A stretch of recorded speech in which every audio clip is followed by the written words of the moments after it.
Ce programme vous est présenté par la région Grand Est. Le Crédit agricole Alsace-Vosges au service de nos territoires et de ceux qui y vivent.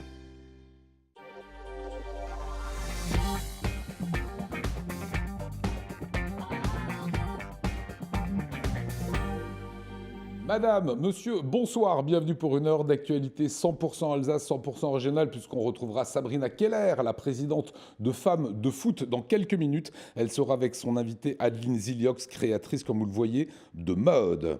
Tanguy Flores nous amène du côté de Saverne, l'actualité de Tchap avec un trompe-l'œil. D'abord, ça se passera au restaurant Le Casse-Bure à l'occasion des 20 ans du restaurant Quel Talent, c'est ce que vous verrez, culinaire. On parlera avec ce monsieur Didier Elmstetter de son livre Le potager du paresseux ou comment jardiner depuis son transat et je peux vous assurer que ça marche très bien. Et Steve Géco, le président d'ID Alsace, sera aussi sur ce plateau. Il organise les trophées RSE Grand Est 2019. Avant cela, c'est l'actualité, le JT. Anna Britz.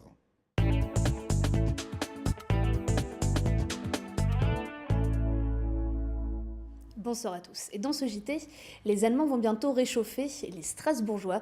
La scierie de Kehl sera bientôt raccordée via un tunnel au réseau de chaleur de Strasbourg. Objectif, alimenter 4000 logements d'ici 2 ans. Nouveaux horaires et nouvelles lignes de bus sur le réseau Solea dans l'agglomération mulhousienne. C'est pour la rentrée, mais on vous présente les principales nouveautés. Et puis à l'approche de l'été, les croisières reviennent à la mode et le numéro 1 européen de la croisière fluviale est alsacien. Mais pour commencer, un petit tour par l'Europe. Les élections se tiendront dans 12 jours. 34 listes ont été dénombrées officiellement par le ministère de l'Intérieur et parmi elles, le parti Pirate. Au cœur de leur combat, la défense des droits et des libertés sur Internet. Créé en 2006 en Suède, le parti existe en France depuis 2009 et sa tête de liste pour ces élections européennes est la strasbourgeoise Florie Marie. Nous l'avons rencontrée. L'Europe du Parti Pirate, c'est une Europe qui est ouverte, c'est une Europe qui est démocratique, c'est une Europe qui laisse énormément de place aux citoyens, qui laisse énormément de place aussi à la liberté, aux libertés individuelles et à Internet. C'est une Europe qui prend en considération Internet et qui prend en considération les outils du présent et les outils numériques pour construire, pour se construire, pour se reconstruire et pour aller plus loin dans la démocratie, dans l'ouverture aux citoyens, dans le partage, oui aussi, mais surtout dans l'exercice démocratique. On a un programme qui a été voté par tous les partis pirates européens pour les élections européennes. Et effectivement, oui, on est un parti qui, dans sa nature, dans sa raison d'exister, dans sa raison d'être, est profondément européen, voire même profondément mondialiste. C'est une première en Europe au niveau transfrontalier. La scierie de Kehl va alimenter en chaleur 4000 logements strasbourgeois. Ça devrait se faire d'ici 2 ans. Le principe, en quelques mots, récupérer la chaleur dégagée par l'usine dans ses process, puis l'acheminer en France via un tunnel qui passera sous le Rhin. Et enfin, l'injecter dans le réseau de chaleur de Strasbourg. Cela devrait permettre de réduire les émissions de CO2 et de diminuer les coûts. Romain Hirt a assisté à la signature de l'accord hier à Kehl.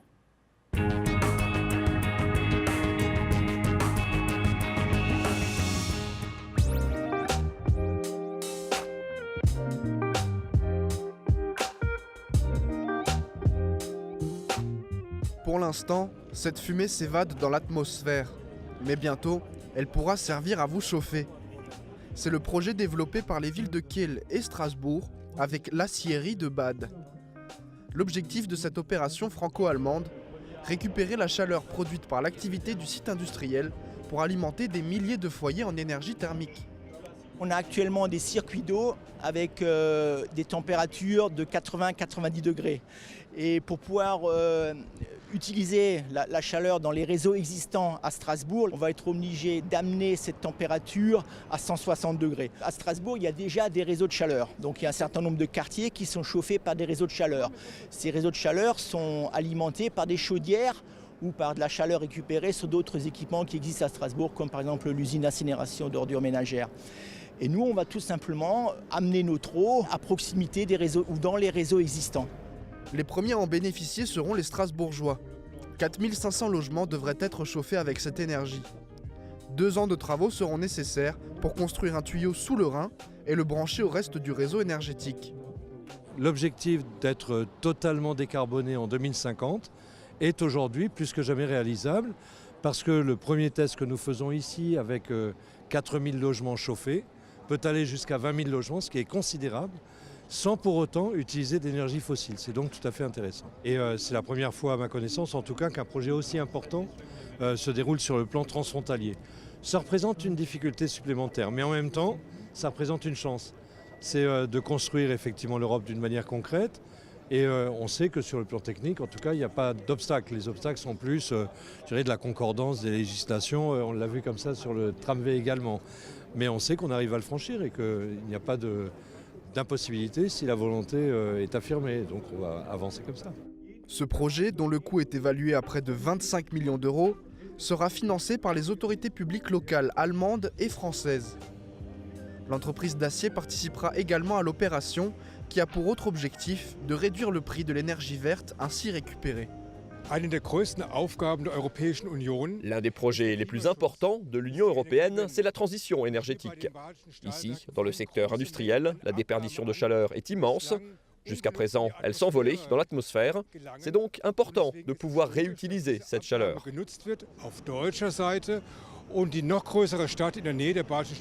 Les grandes industries les plus proches des aciéries du pays de Bade sont à Strasbourg. C'est génial de développer ce projet transfrontalier, tant d'un point de vue économique qu'écologique.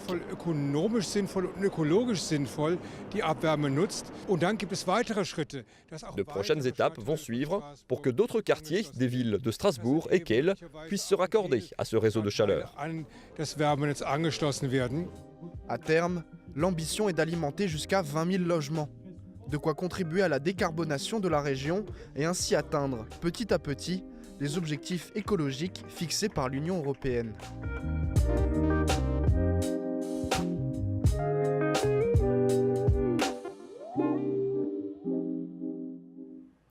À Mulhouse, Solea, le réseau de transport de l'agglomération, élargit son offre. Les nouvelles lignes et de nouveaux horaires seront mis en place le 2 septembre. En attendant, les habitants peuvent découvrir le nouveau maillage des bus et trams à la Foire Expo de Mulhouse jusqu'au 19 mai. Le tramway ne change pas de déplacement. Par contre, au niveau des bus, on a essayé de hiérarchiser les demandes. Ça veut dire que là où il y a beaucoup de monde, il va y avoir un réseau qu'on va appeler les lignes C, qui seront des lignes cadencées. Vous saurez qu'à 10, à 20, à 40, il y aura un bus avec un cadencement. Il y aura une nouvelle ligne de bus circulaire autour de Mulhouse. Et surtout, on va desservir de nouveaux lieux. On va desservir tous les lieux des besoins de mobilité, des centres d'activité. Ça va être les centres commerciaux, ça va être le carrefour de l'île Napoléon, ça va être du côté de Morchevillers, ça va être du côté de Dornac, ça va être la piscine de l'île Napoléon. Et ça va être surtout deux zones où il y a beaucoup de gens qui travaillent, la zone Espal du côté de l'enseignement populaire et du côté du parc des Collines, pour permettre aux salariés de ces zones de venir avec une offre de transport cadencée et flexible. À peu près 15% des habitants de l'agglomération utilisent les transports en commun. Le but en 5 ans, c'est d'augmenter de 15% la fréquentation. Des propos qui sont recueillis par Marine Zis. Et dans le reste de l'actualité, en bref, plusieurs interpellations ont eu lieu ce matin à Haguenau et à Strasbourg dans le cadre de l'enquête sur l'attentat du 11 décembre. 5 personnes sont actuellement en garde à vue. Elles sont soupçonnées d'avoir aidé à fournir des armes aux tireurs. Et à Mulhouse, la contestation se poursuit aux urgences. Une cinquantaine d'employés du groupe hospitalier ont manifesté aujourd'hui devant l'entrée du GHR. Cela fait 2 semaines que leur mouvement dure. Ils dénoncent des conditions de travail de plus en plus difficiles. Les grandes vacances approchent bientôt et vous pourriez bien faire partie de ces Français toujours plus nombreux qui choisissent les croisières. Il serait même 1 sur 4 à l'envisager prochainement. Et les compagnies de croisière ne vont donc pas laisser passer l'occasion. Moderniser leur offre se multiplie. Et parmi les leaders du marché, l'Alsacien CroisiEurope. Ils étaient à Paris, à la Maison de l'Alsace, pour promouvoir leur destination, Nora Bourgnois.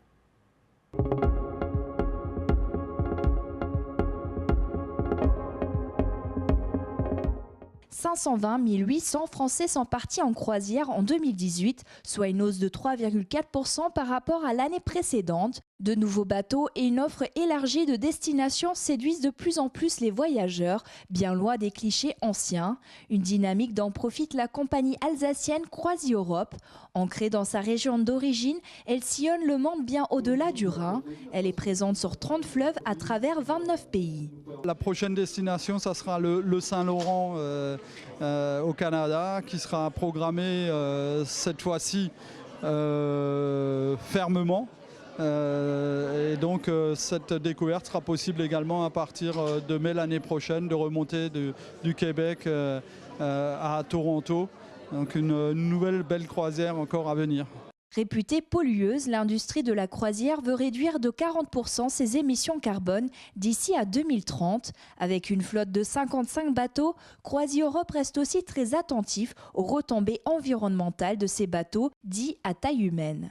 Que ce soit dans la remotorisation des moteurs, dans le traitement des eaux grises, dans l'utilisation d'un certain nombre de produits à bord pour l'entretien des bateaux.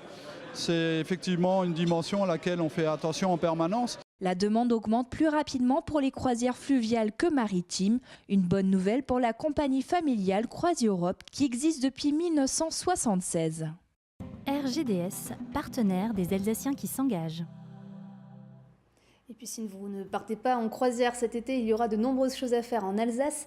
À la 6 semaines de juillet, les programmes des festivités d'été se dévoilent. Et à Strasbourg, un des temps forts sera, comme tous les ans, le Festival des Arts dans la rue, le Farce.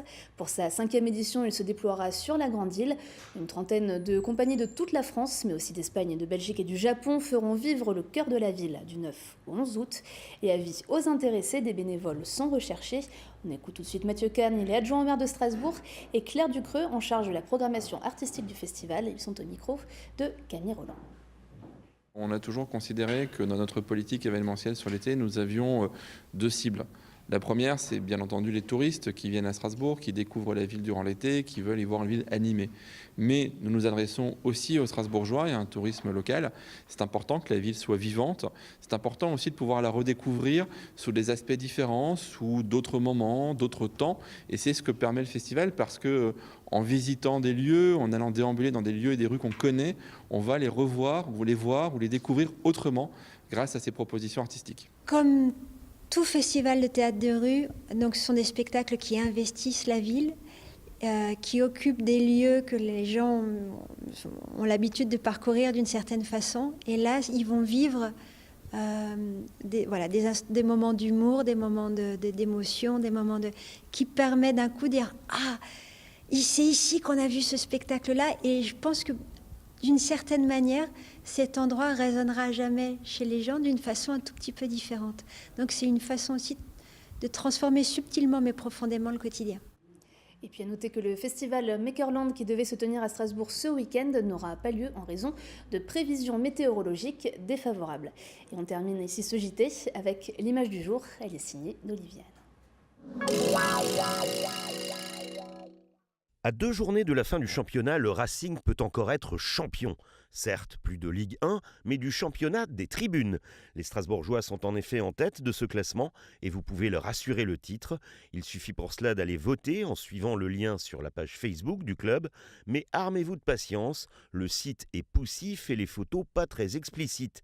Mais être sacré meilleur public de France vaut bien ce petit effort. Eh ben ça tombe bien, Sabrina Keller, vous nous direz tout là-dessus. Merci beaucoup, Anna. On accueille le plateau du soir, la présidente de Femmes de Foot, Sabrina Keller, Tanguy Flores, accompagnée d'Adeline Ziliox, nos invités Didier Henstetter et Steve Géco complètent ce plateau. Il sera question de RSE, de bonnes pratiques associatives et dans les entreprises, et bien sûr de ce potager paresseux. C'est très drôle, c'est surtout très très bien fait. Futur best-seller, et on en parle après la météo.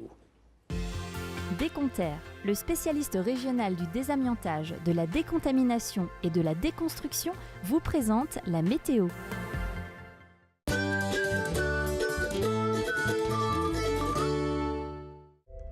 Bonjour à tous, ravie de vous retrouver pour cette nouvelle semaine ensemble sur Alsace 20. Et je ne suis pas venue toute seule puisque le soleil est là, et ce dès votre réveil, que vous soyez en Alsace ou chez nos voisins de la région du Bade-Württemberg.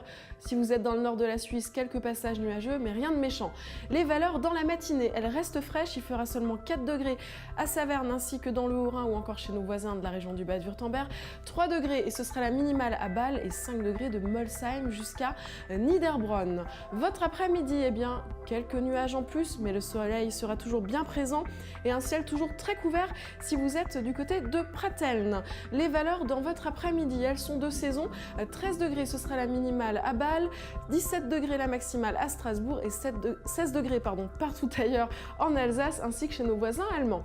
Votre journée de jeudi, eh bien un temps nuageux avec des passages quand même ensoleillés et des valeurs qui iront entre 15 et 17 degrés dans votre après-midi. En ce mercredi, nous célébrons les Denises. Le soleil se lèvera à 5h48, nous nous dirons au revoir à 21h02. Excellent moment avec nous sur Alsace 20 et à demain.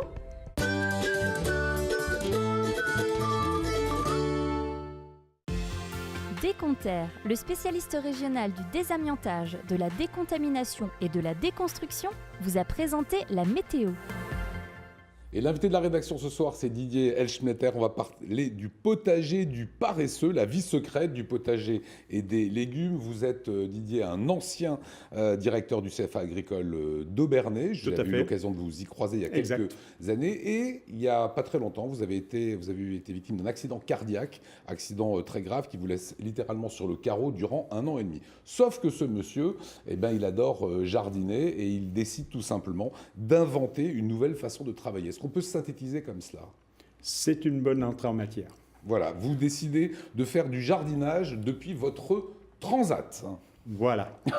Alors quand on va sur Internet, on tombe sur des petites perles, vous allez comprendre exactement comment ce monsieur travaille. Regardez. Je cherche à produire beaucoup pour me nourrir ma famille et les amis, sans aucun travail du sol. Donc quand je dis sans aucun travail du sol, ça veut dire bien sûr que le sol n'est pas bêché, ça veut dire qu'il n'est pas pioché, ça veut dire qu'il n'est pas biné. Je n'utilise pas de grelinette, le sol reste en place. Voilà, Didier, maintenant, il faut tout nous expliquer. J'ai pas la main verte, hein. J'en suis très mari. Sauf que moi, on m'a toujours dit quand on jardine, on laboure, on bine et on pioche. Et vous vous dites, il ne faut surtout pas faire ça. Absolument. De toute façon, quand on dit, il faut oublier.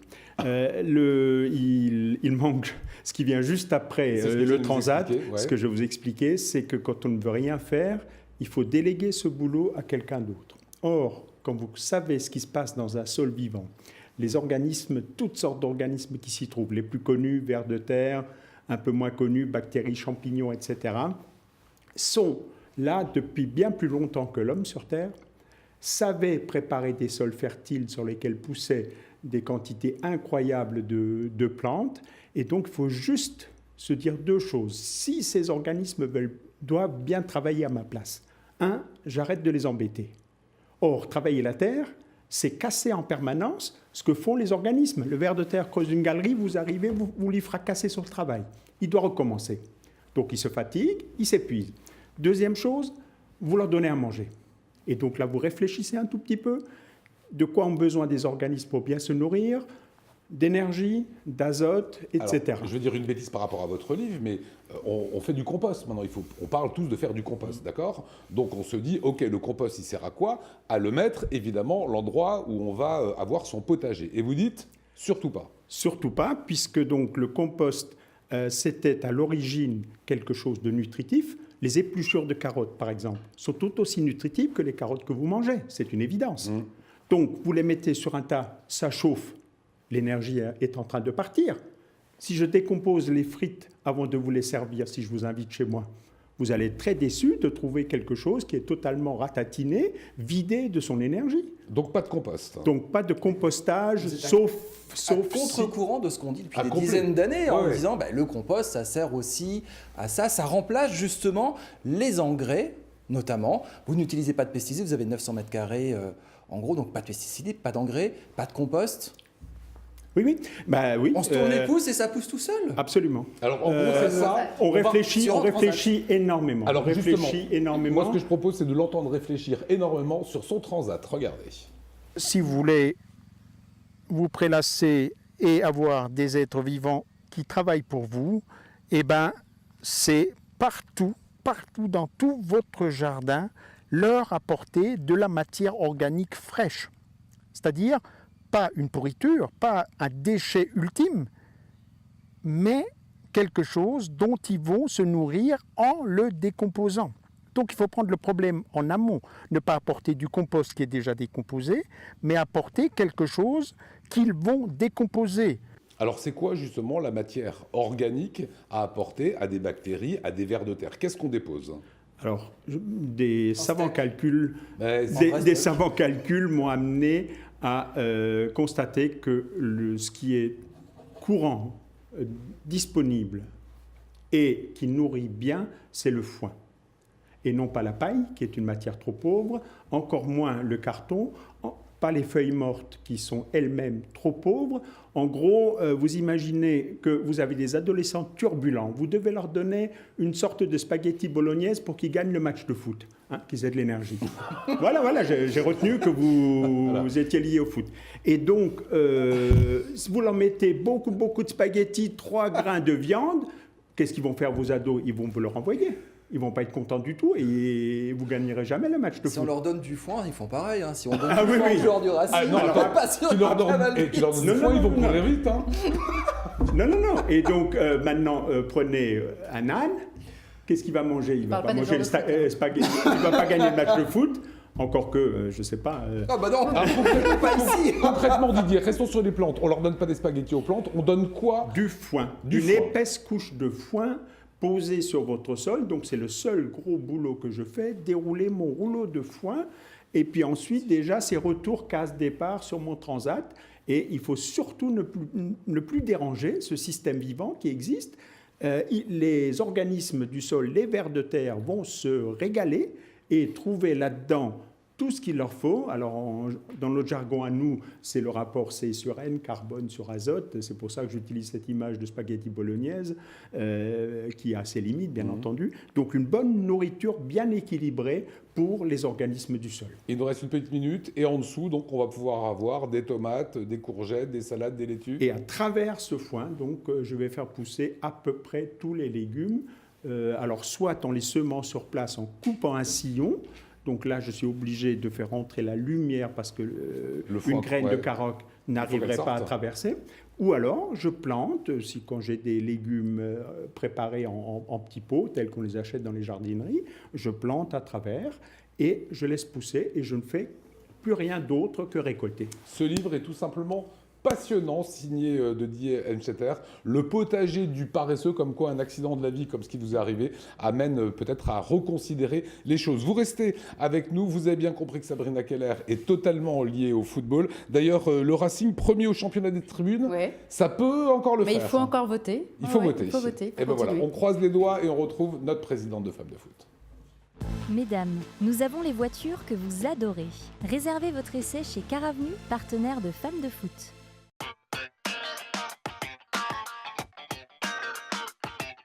Et chaque semaine, une personne à l'honneur. Ouais, ce soir, on ne parle pas de foot, messieurs. Ce soir, c'est un coup de cœur pour une femme qui met à l'honneur d'autres femmes grâce à son talent et à son savoir-faire.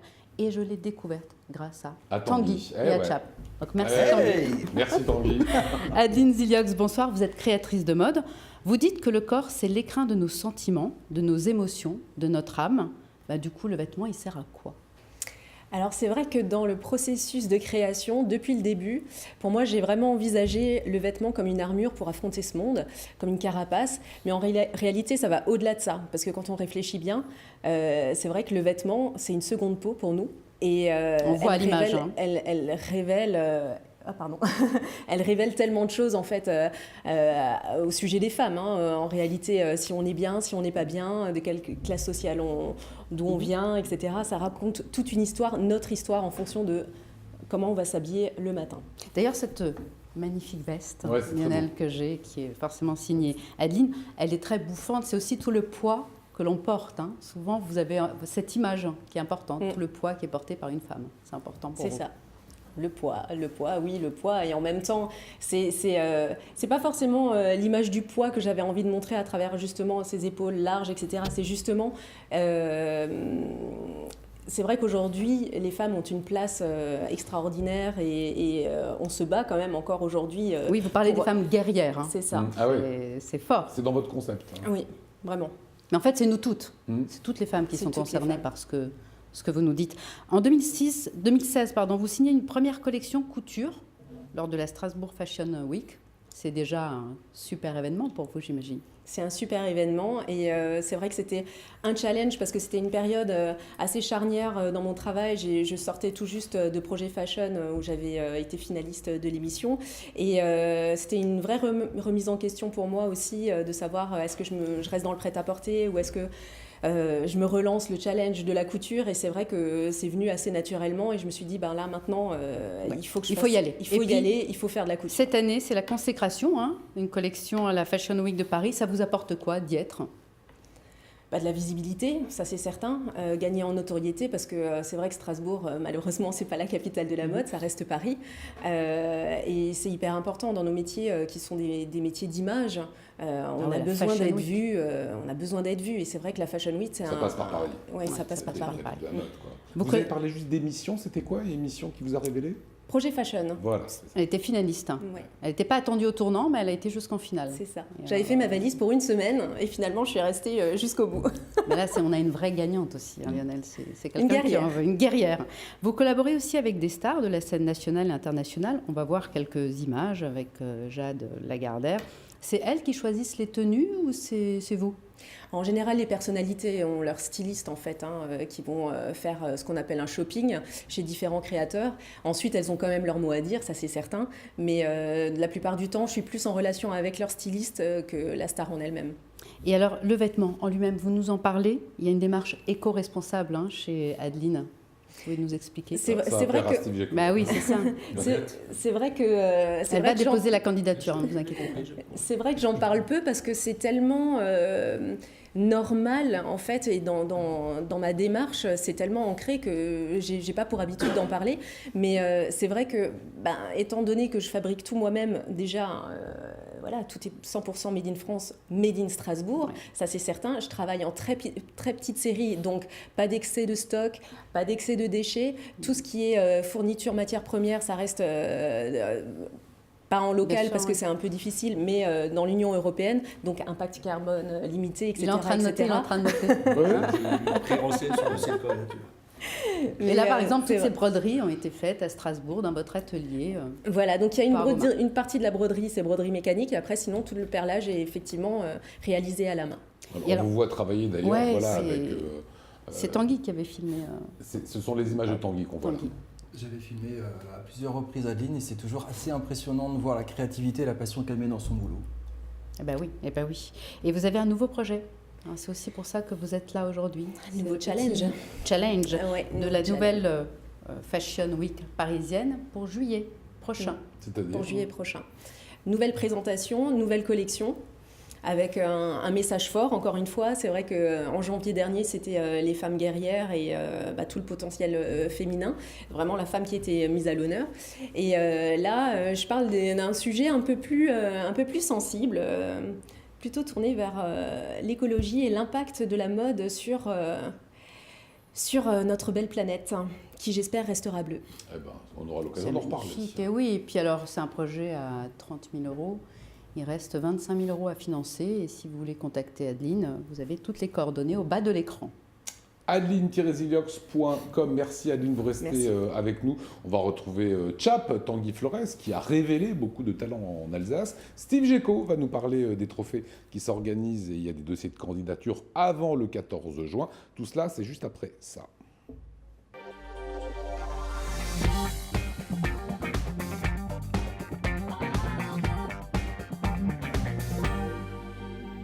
Et l'invité de la rédaction, Steve Géco, on va parler à présent d'Idées Alsace, des trophées RSE Grand Est 2019. Beaucoup de choses à décrypter un petit peu. D'abord, Idées Alsace. Steve, pour celles et ceux qui ne connaîtraient pas, qu'est-ce que c'est ? Alors, Idées Alsace, c'est une association qui a été créée il y a 15 ans. On va fêter notre 15e année d'existence cette année, qui a été créée donc par des dirigeantes et des dirigeants d'entreprises alsaciennes pour des dirigeants et des dirigeants d'entreprises alsaciennes. C'est une association. Voilà. C'est une association au départ. En fait, le principe qui nous a amené à nous engager, en tout cas dans cette voie-là, ça a été de voir comment on pouvait intégrer les principes du développement durable dans nos entreprises. C'est ce que vous lancez, c'est les trophées RSE qui vont être très bientôt lancés. C'est quoi le RSE ? On va le rappeler quand même. Le RSE, c'est un acronyme qui est... la responsabilité sociétale. La responsabilité sociétale des entreprises, certains parlent de responsabilité sociale des entreprises. On parlait auparavant de développement durable, on parle aussi d'entreprise responsable, voilà. Donc il y a plusieurs terminologies. Ce qu'il faut retenir, parce que sur le volet du développement durable, ce qui est surtout connu, c'est le volet environnemental, voilà. Mais il n'y a pas que ça. Pour qu'une entreprise, en tout cas selon ces principes-là, se développe et de façon pérenne, c'est à la fois le respect de l'environnement, c'est clair, c'est aussi le respect d'une éthique, de valeurs sociales, avec des exemples autour de la qualité de vie au travail. Bien évidemment, aussi le respect, je dirais, de principes de base en matière de développement économique, parce que si elle ne se développe pas économiquement et de façon rentable, l'entreprise n'a plus. Voilà. Tout ça, ce sont des critères que vous imposez aux projets qui doivent se présenter? Alors on n'impose rien en tant que tel.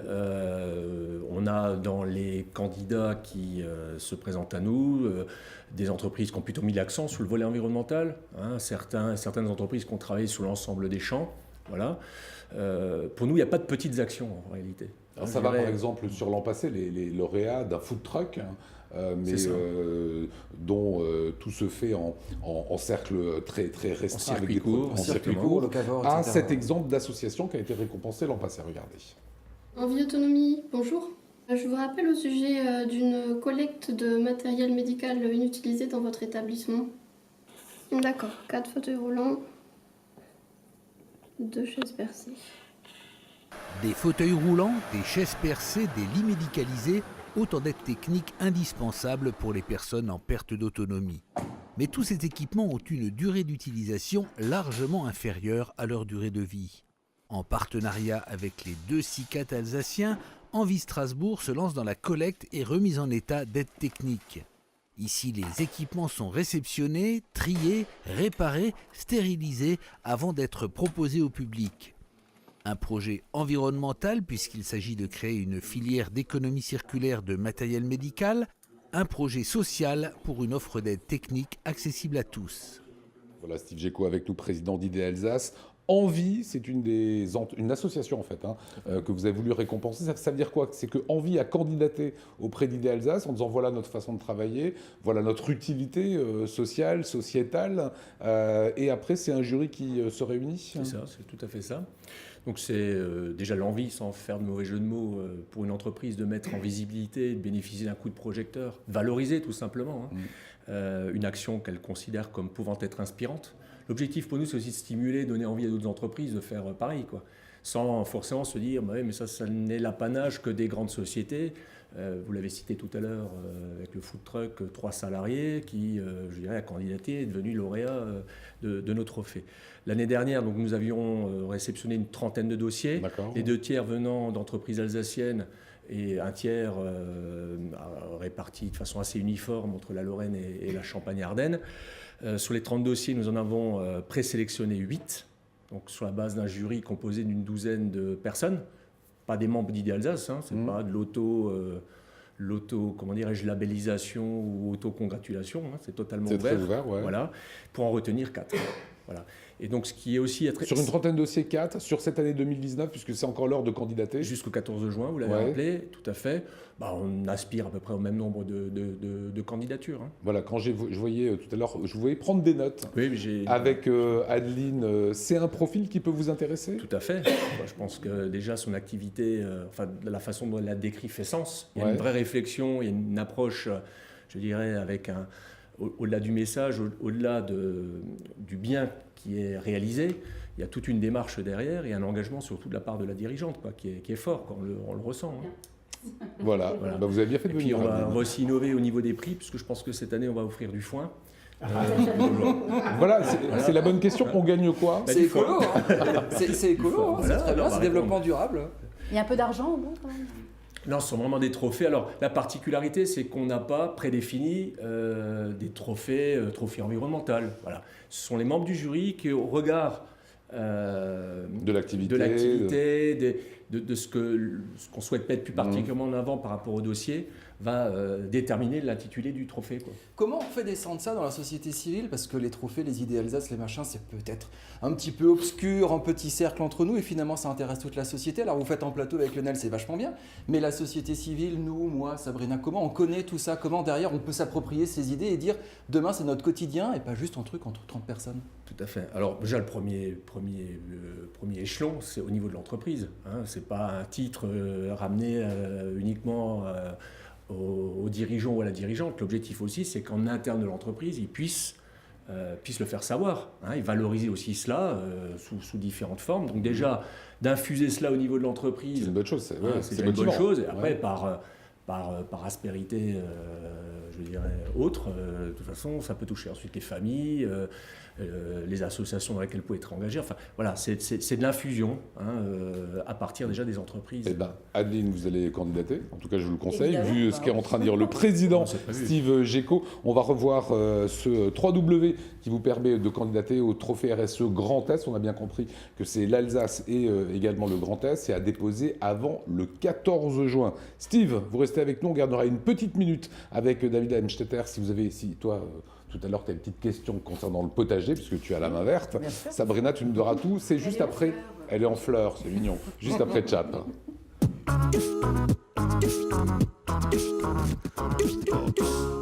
Je vous emmène dans une chouette maison à Monsvillers. Cette maison s'appelle le Casbur. C'est un restaurant qui a 20 ans cette année. Et le Casbur a une étoile Michelin depuis 2013. C'est tenu par une famille, par Yves et Béatrice. Yves Kiefer, c'est le chef, vachement sympa, que j'ai rencontré il y a quelques jours. On était en cuisine, on était au petit coin de table, on a mangé plein de trucs. C'est vraiment la bonne franquette. On ne se croirait pas dans un étoilé. Franchement, c'est vraiment sympa. Par contre, dans l'assiette, ça déchire. On a fait en trompe-l'œil carotte. Un trompe-l'œil carotte. Tu vois une carotte, c'est une carotte, bah c'est pas une carotte. D'accord. Il y a du foie gras dedans. On va la voir? On va regarder tout de suite le sujet, regarder un petit peu comment il arrive à faire en trompe-l'œil foie gras carotte, je sais même pas trop comment ça s'appelle. Il y a du cumin, du jus d'orange, et à la fin il y a un dessert en yuzu. Une tuerie. Oh là là. Allez, on regarde.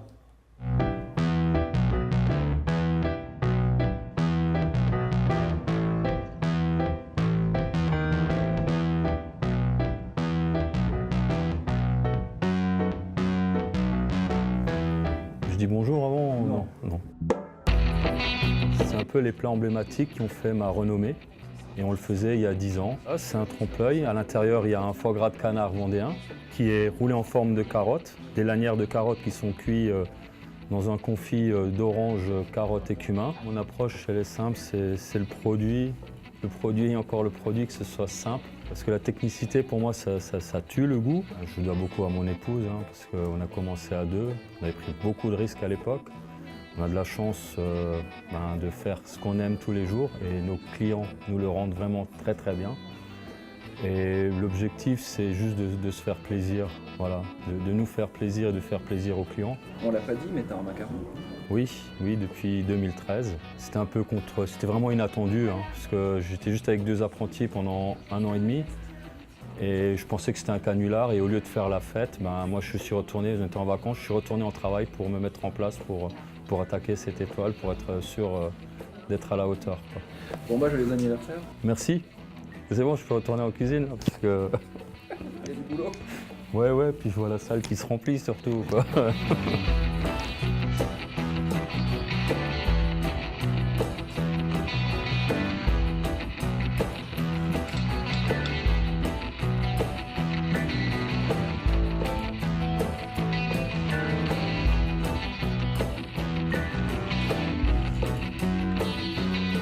Ça donne envie ce que fait Yves Kiefer. Et ouais, les joyeux anniversaires, le Casbur, 20 piges cette année, allez-y, c'est à Monsvillers, ça vaut le coup. Une petite actu encore? Une petite actu, c'est une librairie. J'avais envie de parler d'un bonhomme qui s'appelle Pedro.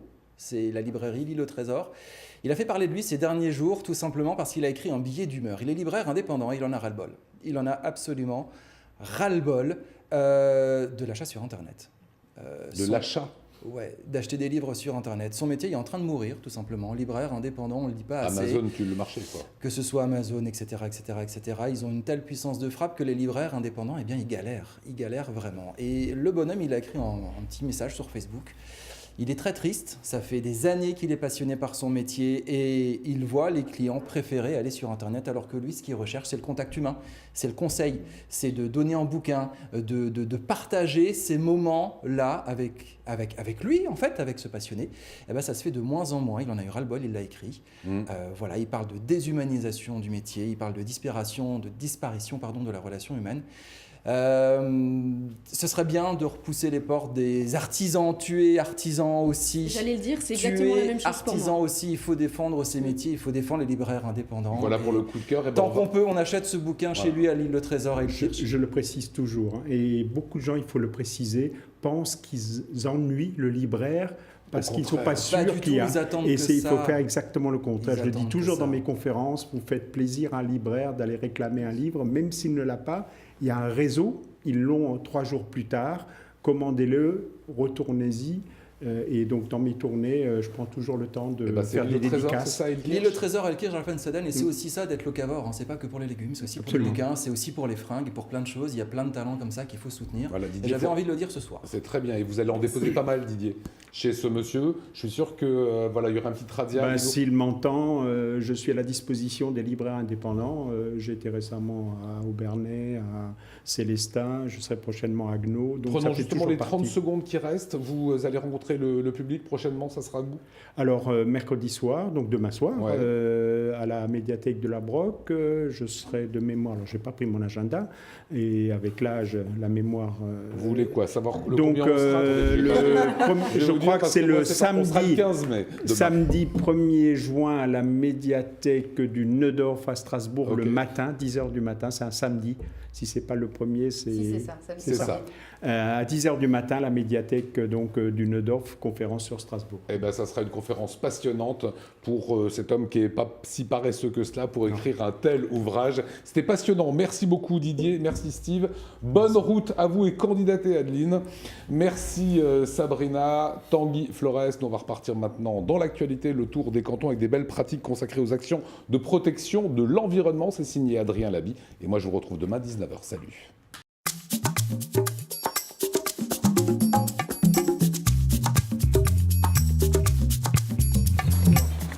Donc là, vous avez donc le mâle au-dessus. Hein. Ouais. Et alors, si vous le prenez, vous allez voir le serrage là, des pattes du mâle qui va déclencher la ponte. Crapaud en détresse, dans le Haut-Rhin. Ce soir, en compagnie de la Brigade Verte, les élus du conseil départemental se sont rendus sur le terrain pour une opération de sauvetage des batraciens. Grenouilles et crapauds migrent de février à avril pour rejoindre les mares où ils pourront pondre leurs œufs. Problème pour les petites bêtes, la traversée des routes et les automobilistes inattentifs qui peuvent les écraser par dizaines. Il faut les sauver actuellement parce qu'ils migrent. Ils migrent pour aller pondre. Et donc c'est le moment où ils risquent de traverser des routes et où on les retrouve donc pris dans les filets qui les protègent le bord des routes. L'opération de ce soir, c'est un relevé batracien qui rentre dans le cadre de la campagne de protection des batraciens. Donc pour éviter que les batraciens ne se fassent écraser sur les routes, des filets de protection ont été mis. Et tout simplement, les animaux sont piégés pour pas qu'ils passent toute la nuit dans le dispositif. En général, les sites sont suivis et il y a 2 relevés. Donc un en début de soirée et l'autre tôt le matin. Pour protéger les batraciens, le conseil départemental a mis en place ces filets au bord des routes. Les crapauds ne peuvent les franchir et longent le dispositif jusqu'à tomber dans un de ces seaux où ils seront récupérés la nuit venue. Pour l'opération, une centaine de personnes sont mobilisées, membres de la Brigade Verte et bénévoles. Il y a quand même 24 sites d'équipés sur le département et beaucoup de sites sont quand même relevés par des bénévoles. Et en général, quand il n'y a pas de bénévoles, c'est les gardes de la Brigade Verte qui font les relevés. Voilà. Donc Tierenbach, c'est un peu particulier. C'est un site qui se prête particulièrement bien à l'animation scolaire. Hein. Et là, c'est vrai que ce sont essentiellement donc, les gardes de la Brigade Verte qui interviennent et qui accueillent les classes et qui vont faire ce travail. Mais bien entendu, pas la nuit. Hein. Ça se fera en tout début de matinée. En général, ils commencent leur cours par cette action. Les deux bandes un peu gonflées, là, ça, c'est les glandes parotoïdes. C'est du venin. En fait, c'est des glandes à venin. Moisson de la soirée, 87 crapauds et 6 grenouilles rousses qui pourront rejoindre la mare sans risque. Les batraciens sont une espèce protégée. Ils jouent un rôle très important dans l'écosystème, régulant les populations d'insectes et servant de nourriture à d'autres animaux, notamment aux oiseaux. Un maillon clé de la biodiversité qui est aussi un bon indicateur de l'état de préservation de l'environnement. Et il faut dire que le département du Haut-Rhin a été précurseur. Nous sommes le premier département dans lequel a été mis en place, il y a 40 ans déjà, un crapauduc. Il y a une vraie sensibilisation dans le Haut-Rhin. Ce sont depuis 30 ans, chaque année, entre 40 000 et 60 000 batraciens qui sont ramassés et donc sauvés. C'est très important pour nous parce que la protection de l'environnement, la protection des biotopes et des espèces est essentielle pour le bon équilibre écologique. Pour nos batraciens, la soirée se termine par un grand prix dans la mare. Ah ben voilà. Donc elles étaient en jauge là depuis quelques temps, d'où le sable qu'il y a autour des racines. Au lever du jour, on s'active à côté de l'hôtel du département. L'année passée, le conseil départemental avait planté un verger. Aujourd'hui, c'est une haie qui va venir entourer ce terrain. Point de tuya, ni de sapin, mais différentes espèces locales. Alors ici on a une haie qui contient 6 essences différentes. On a de l'aubépine, on a 2 types d'aubépine, on a de la viorne, du noisetier, du troène et du prunelier. Donc à chaque fois ce sont toutes des essences mellifères, donc il va avoir un intérêt pour les abeilles et puis pour tous les insectes pollinisateurs. La plantation se déroule dans le cadre de la semaine pour l'alternative aux pesticides qui s'est tenue fin mars, une manifestation qui vise à promouvoir une approche écologique de la gestion des espaces verts, tant publics que privés. Le département a parmi ses priorités le développement durable. Et quand on dit développement durable, ça veut dire aussi pas de pesticides, le zéro pesticide. Et le conseil départemental souhaitait, à travers des actions concrètes de terrain ce matin, là nous sommes bien visibles à Colmar, le long de l'avenue d'Alsace, eh bien, démontrer notre intérêt pour l'environnement. À la manœuvre, l'association Et Vive d'Alsace, une structure montée en 2013 par des passionnés qui proposent aux collectivités et aux agriculteurs son savoir-faire en la matière. Derrière l'implantation des haies, de véritables enjeux pour la biodiversité. Les haies, elles ont des intérêts multiples, du sol jusqu'au ciel. Au niveau du sol, elles favorisent le drainage, elles favorisent le maintien des talus, le maintien du sol. Elles font un refuge pour la biodiversité, donc tant les petits mammifères que les insectes, que les gros mammifères parfois, les oiseaux qui y trouvent perchoir et nourriture. Elles ont également un impact en termes de paysage, un impact en termes de microclimat, c'est-à-dire que de part et d'autre d'une haie, bien sûr il y a l'effet d'ombrage, il y a l'effet brise-vent, c'est ramener de la vie là où les grandes cultures ou l'urbanisation sans arbres a créé des déserts de biodiversité. Si vous voulez imaginer l'oiseau qui vole au-dessus d'une ville ou qui vole au-dessus de gigantesques champs de maïs, il n'a nulle part où se poser. Mais remettre des haies, rendre le paysage plus bocagé, assure un habitat et un désabri pour tous les auxiliaires.